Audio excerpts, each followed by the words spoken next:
ایمان ہے قال مصطفیٰ، قرآن ہے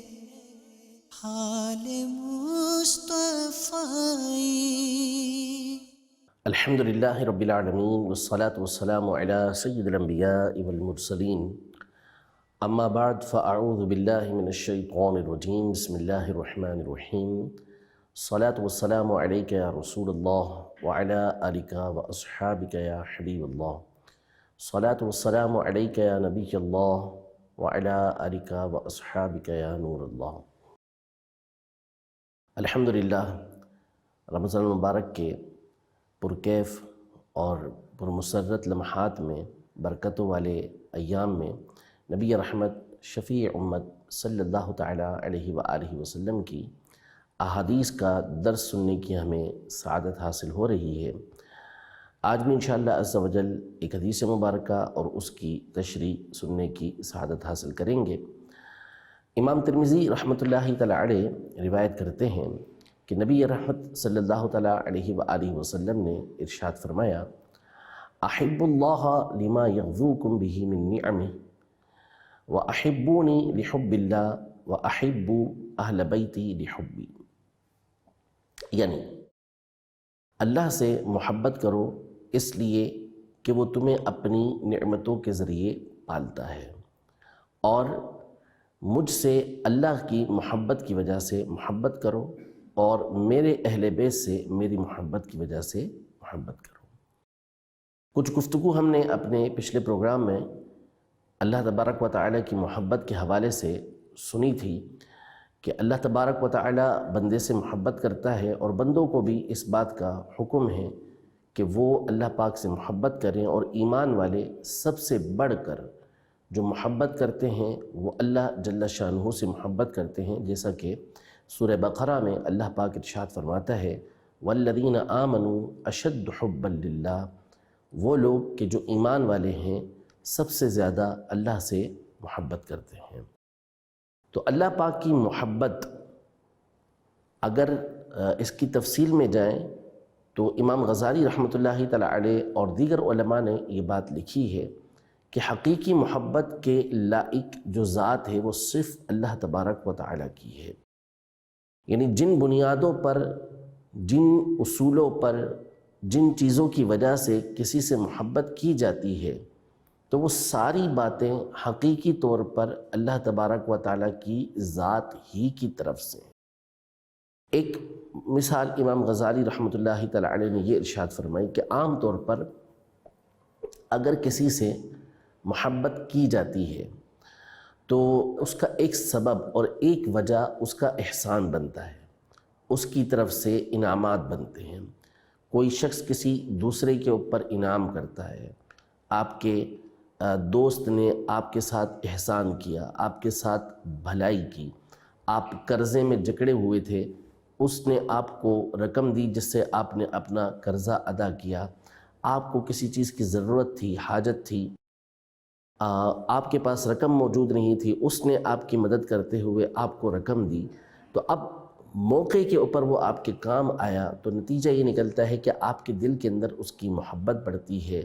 اور اس کی محبت نہ ہو تو پیدا ہوتی ہے کہ یہ واقعی میرا ایسا دوست ہے کہ جس نے وقت پر میرا ساتھ دیا۔ امام غزالی رحمۃ اللہ تعالیٰ علیہ یہ ارشاد فرماتے ہیں کہ اگر بندہ اس پر غور کرے تو یہ بات حقیقی طور پر اللہ تبارک و تعالیٰ کی محبت کی طرف لے جانے والی ہے، اس لیے کہ وہ جو دوست ہے اس کو جو رقم ملی، اس کے پاس جو مال تھا، اس کے پاس جو اسباب تھے، اس کی جو حیثیت تھی کہ جس کی وجہ سے اس نے آپ کی مصیبت کو دور کیا، آپ کی پریشانی کو دور کیا، آپ کی حاجت کو پورا کیا، یقینی طور پر اس شخص کا اپنا یہ کوئی مال نہیں، اپنی اس کی کوئی حیثیت نہیں، یہ سارا مال دینے والی ذات اللہ تبارک و تعالیٰ کی ہے، یہ حیثیت دینے والی ذات اللہ تبارک و تعالیٰ کی ہے، یہ منصب دینے والی ذات اللہ تبارک و تعالیٰ کی ہے، اس نے اسے مال دیا تو وہ اس لائق ہوا۔ پھر اس کے بعد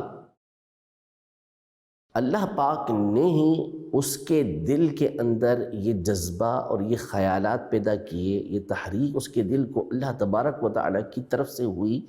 کہ وہ آپ کی مدد کرے،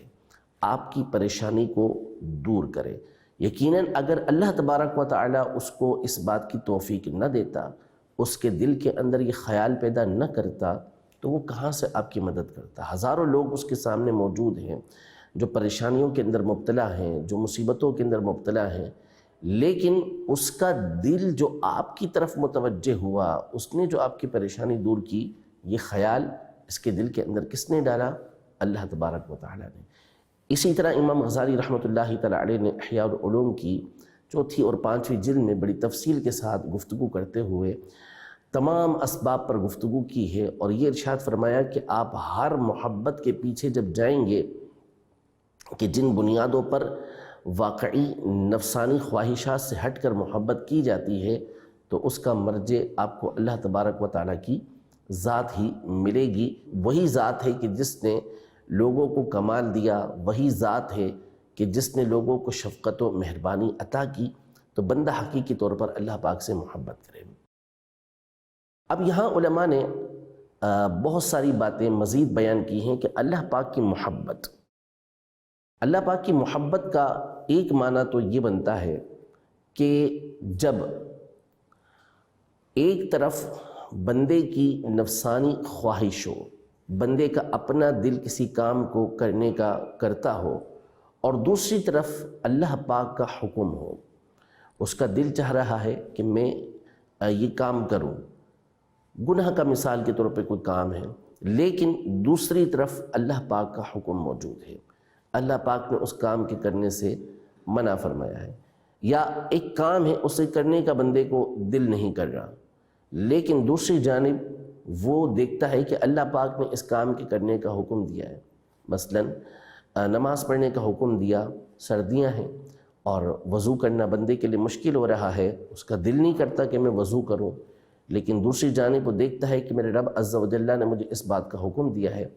تو وہ اللہ تبارک و تعالیٰ کے حکم پر عمل کرتے ہوئے اس کام کو کر لیتا ہے، دوسری طرف اس کام کو چھوڑ دیتا ہے جس کام کے کرنے کا اس کو دل کر رہا تھا، لیکن اللہ پاک نے اس سے منع کیا۔ یہ بھی ایک محبت کا معنی بیان کیا گیا ہے، اسے محبت عقلی یہ کہا جاتا ہے۔ دوسرا، ایک محبت طبعی ہوتی ہے کہ بندہ طبیعت کے اعتبار سے اللہ پاک سے محبت کرتا ہے، اور اس کے بہت سارے طریقے علماء نے بیان فرمائے، ان میں سے ایک یہ ہے کہ بندہ اللہ پاک کی عظمتوں پر غور کرے،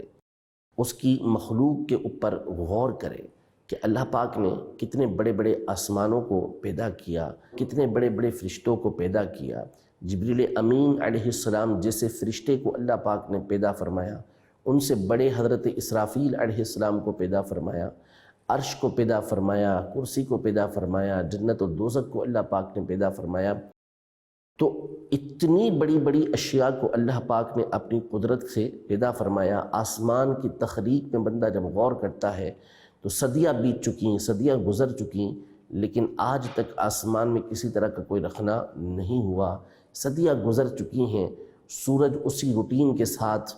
طلوع ہوتا ہے، اسی روٹین کے ساتھ غروب ہوتا ہے، ستاروں کی وہی چال ہے، چاند کا اسی انداز کے اندر نکلنا ہے۔ زمین کی تخلیق پر بندہ غور کرتا ہے کہ کس طرح اللہ تبارک و تعالیٰ اپنی قدرت سے ایک چھوٹے سے بیج سے کتنا بڑا درخت بناتا ہے، کس طرح ہمیں اللہ تبارک و تعالیٰ کی طرف سے غذائیں حاصل ہوتی ہیں۔ یہ سارے سسٹم کے اوپر جب بندہ غور و فکر کرتا ہے تو نتیجہ یہ نکلتا ہے کہ اللہ تبارک و تعالیٰ کی عظمت اس کے دل کے اندر پیدا ہوتی ہے،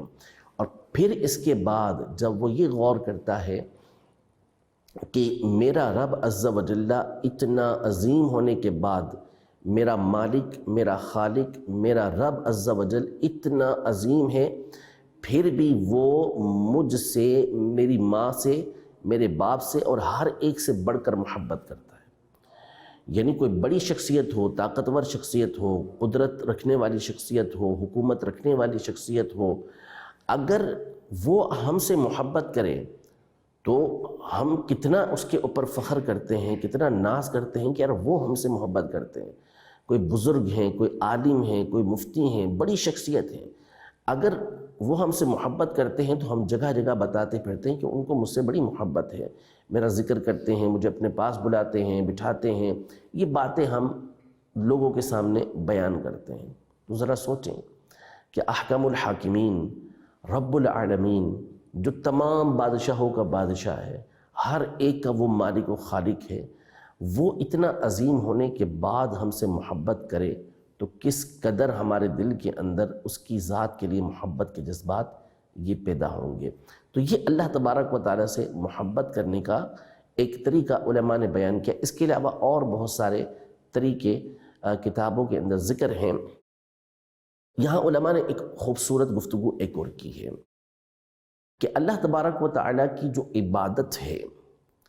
وہ بندہ اسی نیت کے ساتھ کرے، اسی سوچ، اسی فکر کے ساتھ کرے کہ میں اللہ تبارک و تعالیٰ کا بندہ ہوں اور اللہ تبارک و تعالیٰ میرا معبود اور میرا مالک و خالق ہے۔ ایک ہوتا ہے اس لیے اللہ تبارک و تعالیٰ کی عبادت کرنا کہ اللہ پاک اس پر انعام عطا فرمائے گا، جنت کی نعمتیں عطا فرمائے گا، جنت میں اللہ تبارک و تعالیٰ ہمیں داخلہ نصیب فرمائے گا۔ بالکل ٹھیک ہے، اس میں کوئی مسئلہ نہیں ہے، بندے کو جنت کے لیے دعا کرنے کا حکم دیا گیا ہے، جنت کی نعمتوں کے لیے دعا کرنے کا حکم دیا گیا ہے۔ بندہ نیکیاں کرتا ہے تو اس پر جزا بھی اس کو ملے گی، یہ اپنی جگہ نیت ہے۔ لیکن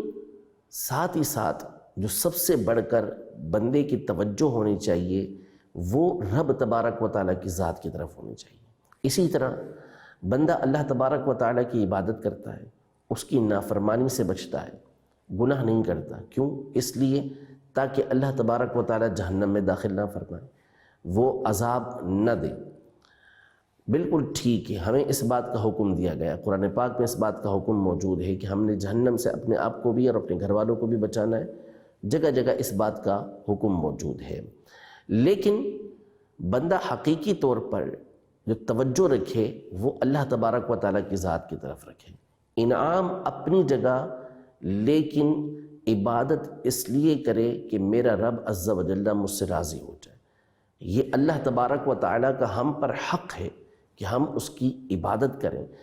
قرآن پاک میں اللہ پاک نے بہت ساری نعمتوں کا ذکر کیا مومنوں کے لیے، لیکن ساتھ ہی ساتھ وہاں پر یہ ارشاد فرمائے کہ وَرِضْوَانٌ مِّنَ اللَّهِ اکبر، اللہ تبارک و تعالیٰ کی طرف سے تھوڑی سی رضا، مختصر رضا، یہ بہت بڑی ہے۔ یعنی ساری نعمتیں اپنی جگہ پر، سارے انعامات اپنی جگہ پر، جنت کی نعمتیں اپنی جگہ پر، لیکن اصل یہ ہے کہ اس عبادت سے ہم اپنے رب عز و جل کو راضی کر رہے ہیں۔ یہ تصور ہو بندے کا کہ اس عبادت سے میں اپنے رب عز و جل کو راضی کر رہا ہوں، اسی طرح گناہوں سے بچ رہا ہوں یا اللہ تبارک و تعالیٰ کے احکام پر عمل کر رہا ہوں، تو جہنم سے بچنا، عذاب قبر سے بچنا یہ اپنی جگہ پر ہے، لیکن اصل یہ ہے کہ میں اپنے رب عز و جل کی ناراضی سے بچ رہا ہوں، کہ کہیں ایسا نہ ہو کہ اس نافرمانی کی وجہ سے اللہ تبارک و تعالیٰ مجھ سے ناراض ہو جائے۔ یہ وہ تصور ہے کہ اگر بندہ اپنے دل کے اندر بٹھاتا ہے، اب گناہوں سے بچتا ہے، تو اسی کے بارے میں کہا گیا کہ یہی آزاد بندہ ہے، یہی حقیقی بندہ ہے۔ جنت کی طلب یہ ہمارے لیے ضروری ہے، جنت کی دعا اس کا ہمیں حکم دیا گیا، جنت الفردوس کی دعا کا ہمیں حکم دیا گیا، جہنم سے پناہ خود نبی پاک صلی اللہ علیہ وسلم نے مانگی، ہمیں مانگنے کا حکم دیا گیا اور یہ ہم نے مانگنی بھی ہے۔ لیکن اصل جو بنیاد ہے وہ یہ ہے کہ اللہ تبارک و تعالیٰ کی رضا کو حاصل کرنا اور اللہ تبارک و تعالیٰ کی ناراضی سے بچنا۔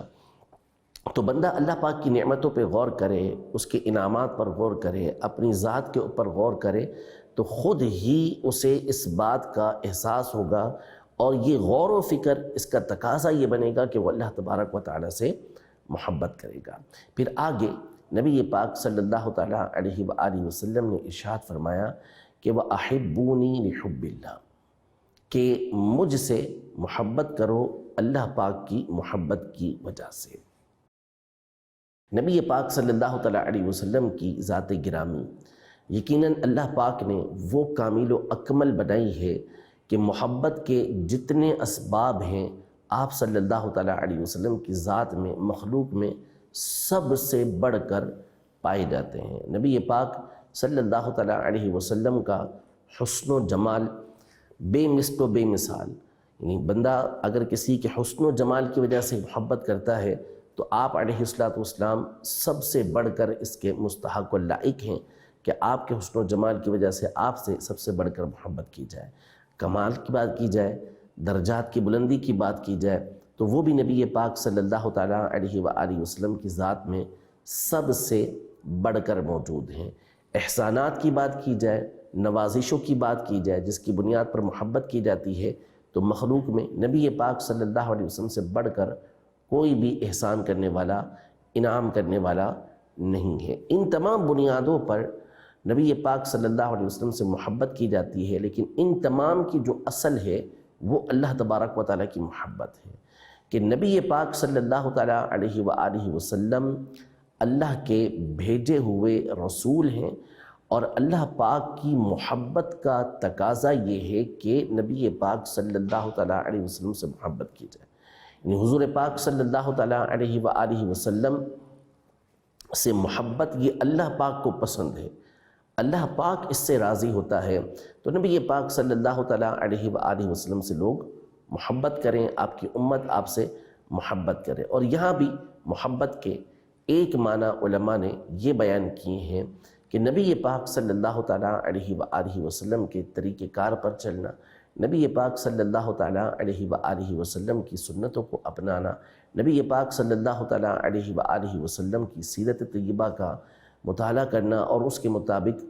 عمل کرنا، تو یہ اصل بنیاد ہے کہ بندہ نبی پاک صلی اللہ تعالیٰ علیہ وسلم سے اللہ کی رضا کے لیے محبت کرے کہ اللہ پاک بھی اس سے راضی ہوتا ہے کہ آپ علیہ السلام سے محبت کی جائے۔ باقی اور بہت ساری احادیث طیبہ نبی پاک صلی اللہ تعالیٰ علیہ وسلم سے محبت کے جو فضائل ہیں اور اس پر جو انعامات اللہ پاک عطا فرمائے گا وہ بہت ساری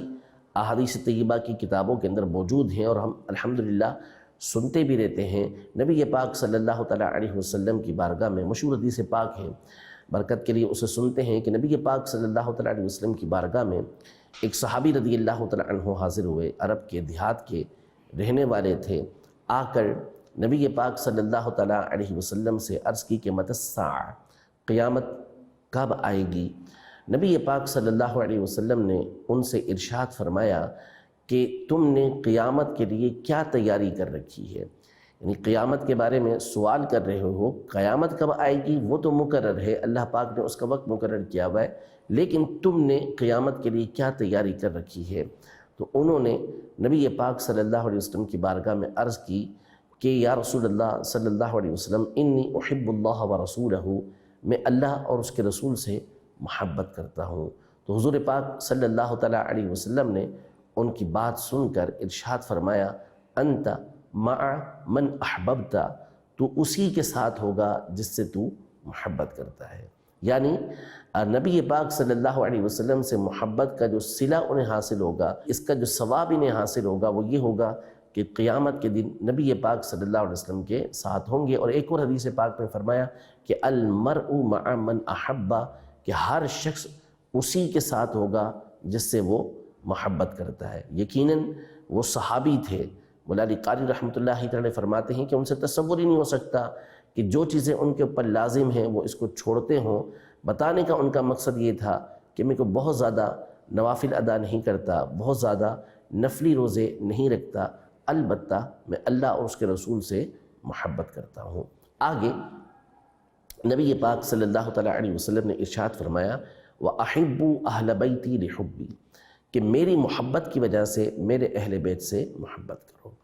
یعنی جب نبی پاک صلی اللہ علیہ وسلم سے محبت کرتے ہو تو پھر اس کا تقاضا یہ ہے کہ نبی پاک صلی اللہ تعالیٰ علیہ وآلہ وسلم کے اہل بیت اطہار سے یہ محبت کی جائے۔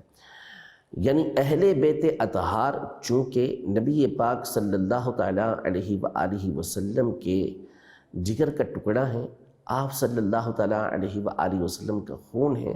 ان کو نبی پاک صلی اللہ تعالیٰ علیہ وآلہ وسلم کے ساتھ نسبت حاصل ہے کہ یہ حضور پاک صلی اللہ تعالیٰ علیہ وسلم کی اولاد ہیں،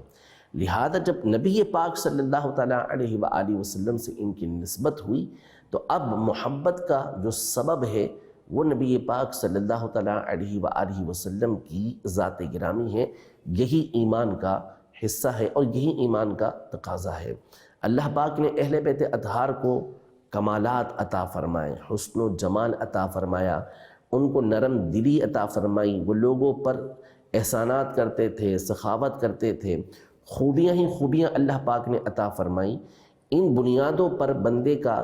میلان، بندے کا دل جو ہے وہ ان کی طرف مائل ہوگا، اور ظاہر ہے کہ ہر ایمان والے کا دل ان کی طرف مائل ہے، اور یہ ایک اچھی بات ہے۔ لیکن جو بنیاد بیان کی وہ یہ کی کہ ان تمام فضائل اور تمام خوبیوں کے ساتھ اس کو پیش نظر رکھنا ہے کہ ان سے محبت جو ایمان کا حصہ اور ایمان کا تقاضا ہے وہ ان کی نبی پاک صلی اللہ تعالیٰ علیہ وآلہ وسلم سے نسبت ہے، کہ جب ہم اس پر غور کریں گے کہ ان کی نسبت نبی پاک صلی اللہ تعالیٰ علیہ وسلم کی ذات کے ساتھ ہے تو اب ان سے محبت کا جو سبب بنے گا وہ آپ صلی اللہ تعالیٰ علیہ وآلہ وسلم کی ذات گرامی بنے گی۔ اسی لیے علماء نے جہاں نبی پاک صلی اللہ تعالیٰ علیہ وآلہ وسلم کی محبت کی گفتگو کی ہے کہ نبی پاک صلی اللہ تعالیٰ علیہ وآلہ وسلم سے محبت کے یہ تقاضے ہیں کہ بندہ ان باتوں پر عمل کرے، تو وہاں یہ ارشاد فرمایا کہ ہر وہ چیز اور ہر وہ شخصیت کہ جس کا تعلق نبی پاک صلی اللہ تعالیٰ علیہ وآلہ وسلم سے بنتا ہو، ان کی محبت اور تعظیم یہ بھی نبی پاک صلی اللہ تعالیٰ علیہ وآلہ وسلم سے محبت کا حصہ ہے اور نبی پاک صلی اللہ تعالیٰ علیہ وسلم کی محبت کا تقاضا ہے۔ اب اسی نقطے کو پیش نظر رکھتے ہوئے کہ نبی پاک صلی اللہ تعالیٰ علیہ وآلہ وسلم کے اہل بیت اطہار رضوان اللہ تعالیٰ علیہم اجمعین، جن کا مقام و مرتبہ ہماری سوچوں سے بھی بالا ہے، ان سے محبت کی جو بنیادی وجہ اور بنیادی تقاضا ہے وہ لحبی، یعنی میری محبت کی وجہ سے، رسول پاک صلی اللہ علیہ وسلم کی محبت کی وجہ سے ان سے محبت کرنا ہے۔ تو لہذا جن اور افراد کا تعلق نبی پاک صلی اللہ تعالیٰ علیہ وآلہ وسلم کی ذات سے ہو جائے گا تو پھر ان کی نسبت کا بھی یہی تقاضا ہوگا کہ ان سے بھی نبی پاک صلی اللہ علیہ وسلم کی محبت کی وجہ سے محبت کی جائے۔ حضور پاک صلی اللہ تعالیٰ علیہ وآلہ وسلم نے ارشاد فرمایا اللہ اللہ فی اصحابی، کہ اللہ سے میرے صحابہ کے معاملے میں ڈرتے رہو اور میرے بعد ان کو اپنے تان و تشنی کا نشانہ مت بنا لو، یعنی میرے دنیا سے پردہ فرمانے کے بعد ان کے اوپر تان نہیں کرنا، ان کے اوپر اعتراضات نہیں کرنا۔ فمن احبہم فبحبی ومن ابغضہم فببغضی، جو ان سے محبت کرتا ہے تو وہ میری محبت کی وجہ سے ان سے محبت کرتا ہے، اور جو ان سے بغض رکھتا ہے تو وہ میرے بغض کی وجہ سے ان سے بغض رکھتا ہے۔ تو اب یہاں پر بھی نبی پاک صلی اللہ تعالیٰ علیہ وآلہ وسلم نے ان صحابہ کرام علیہم رضوان سے محبت کی جو بنیادی وجہ بیان کی وہ یہی کہ مجھ سے محبت ہوگی تو ان سے محبت رکھے گا، اور نعوذ باللہ نبی پاک صلی اللہ علیہ وسلم سے بغض ہوگا تو پھر صحابہ کرام علیہم رضوان سے بغض رکھے گا۔ اسی لیے علماء نے ارشاد فرمایا کہ جو محبت صحابہ و اہل بیت رضوان اللہ تعالیٰ علیہم اجمعین بندوں کے اوپر فرض و لازم ہے، وہ وہی ہے کہ جو نبی پاک صلی اللہ تعالیٰ علیہ وآلہ وسلم کی نسبت کی وجہ سے ہے، نبی پاک صلی اللہ تعالیٰ علیہ وسلم سے تعلق کی وجہ سے ہے۔ اور جب نبی پاک صلی اللہ علیہ وسلم سے نسبت اور تعلق کو بندہ پیش نظر رکھے گا تو کبھی ایسا نہیں ہوگا کہ اہل بیت اطہار رضوان اللہ تعالیٰ علیہم اجمعین کی محبت کو آڑ بنا کر وہ صحابہ کرام علیہم رضوان پر اعتراضات کرے۔ ایسا کرنے والا ہرگز یہ نبی پاک صلی اللہ علیہ وسلم سے محبت کرنے والا نہیں ہوگا، اور صحابہ کرام علیہم رضوان کی تعظیم، تکریم اور محبت کو آڑ بنا کر اگر اہل بیت اطہار یا کسی بھی اہل بیت اطہار کے فرد کے اوپر کوئی تان و تشنیع کرتا ہے، ان کے حوالے سے نعوذ باللہ ثم نعوذ باللہ بغض رکھتا ہے، العیاذ باللہ، تو وہ شخص بھی کبھی نبی پاک صلی اللہ علیہ وسلم سے محبت کرنے والا نہیں ہو سکتا۔ وہ اشخاص سے محبت کر رہا ہے، وہ افراد سے محبت کر رہا ہے۔ حقیقی طور پر نبی پاک صلی اللہ تعالیٰ علیہ وآلہ وسلم کی جو اہل بیت ہیں، جو آپ علیہ السلام کے صحابہ ہیں، ان سے وہ محبت نہیں کر رہا۔ بحمد اللہ تعالی، اللہ پاک نے اہل سنت کو یہ فضل و کمال عطا کیا ہے کہ اہل سنت جمیع صحابہ کرام علیہم رضوان کی تعظیم و تکریم کرتے ہیں، کبھی بھی کسی ایک کی بھی اس میں توہین اور تنقیص کا تصور بھی نہیں لاتے، اور اہل بیت اطہار کی جو محبت ہے وہ تو گویا اہل سنت کی گھٹی کے اندر پلائی جاتی ہے، ان کی گھٹی کے اندر رکھی جاتی ہے، اور بچپن سے ہی اہل بیت اطہار کا جو تذکرہ اور ان کی محبت ہے وہ دل کے اندر رکھ دی جاتی ہے۔ اللہ تبارک و تعالی ہم سب کو اسی عقیدے اور نظریے پر قائم رہنے کی توفیق عطا فرمائے۔ اعلی حضرت امام اہل سنت الشاہ امام احمد رضا خان رحمۃ اللہ تعالی علیہ اسی عقیدے کی طرف ہماری رہنمائی کرتے ہوئے فرماتے ہیں کہ اہل سنت کا ہے بیڑا پار اصحاب حضور، نجم ہے اور ناؤ ہے عطرت رسول اللہ کی، یعنی ہمارے لیے سمندر پار کرنے کے لیے، دنیا کے مصائب سے نکلنے کے لیے صحابہ کرام علیہم رضوان یہ ستاروں کی صورت میں موجود ہیں، رہنمائی دے رہے ہیں، اور اہل بیت اطہار کی جو محبت کی کشتی ہے وہ بھی ہمارے پاس موجود ہے، تو ہم کشتی میں سوار ہو جائیں گے اور راستہ بھی ہمیں مل جائے گا، اور انشاءاللہ تبارک و تعالی جنت تک ہم پہنچ بھی جائیں گے۔ اللہ جل شانہ اپنے حبیب پاک صلی اللہ تعالی علیہ وآلہ وسلم، ان کے اہل بیت اطہار، ان کے صحابہ رضوان اللہ تعالی علیہم اجمعین کی محبت ہمیں اور ہماری نسلوں کو لمحہ بلمحہ بڑھتی ہوئی نصیب فرمائے، آمین بجاہ النبی الامین صلی اللہ تعالی علیہ وآلہ وسلم۔ ایمان